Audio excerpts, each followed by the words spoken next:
چې کوم اوبجیکټیو د یوریشین سکول د ماشومانو د ماحولیاتي یا موسمیاتي تبدیلی په حواله چې په هغې کې زمونږ یو کمیټمنټ دا چې موږ به د یوریشین سکول د طرف نه په ماسیو پلانټیشن یعنی د بوټو په لګولو کې به موږ خپله حصه ادا کوو. نو خوش قسمتي دا ده چې زمونږ سره فیاض خان چې دی نن سبا یو ډیر غټ انوایرنمنټل اکټیویسټ دی.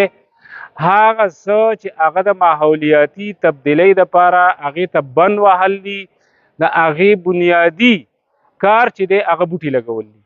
نورې پکې بچې ډېرې زیاتې خبرې دي، خو زمونږ انفرادي ذمهواري چې کومه ده چې د هغې په وجه باندې موږ ماحولیاتي تبدیلي چې کومه ده هغې مخې ته بند وهلی شو او خپل ځان او خپل را روان نسلونه د ماحولیاتي تبدیلۍ یا د دغې فساد چې په ځمکه کې کم روان دی د هغې نه موږ ټوله دنیا بچ کولی شو. یوازې مسلمانان نه، ټول انسانیت او ټول حیوانیت چې د ځمکې په سر باندې موجود دی، یا که نباتات دي، که هغه حیوانات دي، ایون که هغه جمادات دي، چې هغې له موږ تحفظ ورکولی شو.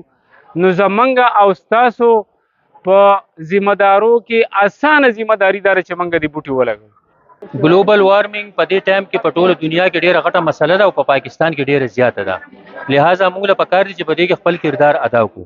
د دې لپاره پلانټیشن چې دی یو واحد حل دی. لہذا موږ نن د یوریشن سکول د طرف نه د فیاض خان صاحب او د ډاکټر اکرام الرحمن صاحب مدد باندې موږ دا سټارټ واغستو، په تعاون باندې دا سټارټ واغستو.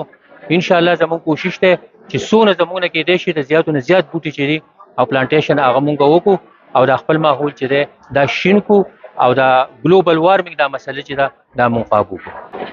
ټول قوم ته دا پیغام دی چې دا موږ د چا دپاره کوو، نو د خپل ځان دپاره یې کوو، د خپل مستقبل دپاره یې کوو، د خپلو ماشومانو دپاره یې کوو.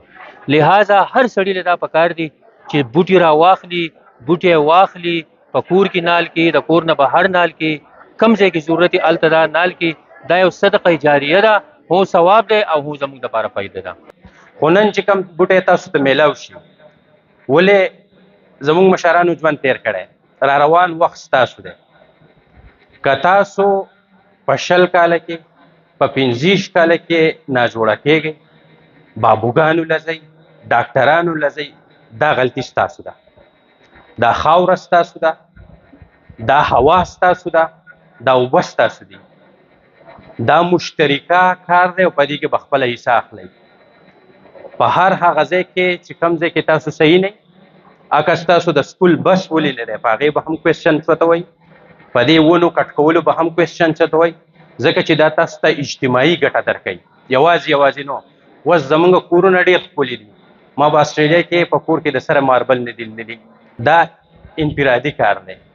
خو چې د دغه کور نه موږ بهر ته راوځو، ستاسو د کور چې کومه نالۍ د هغه صفا ده، دا کم یو دی ته راشه دی خوا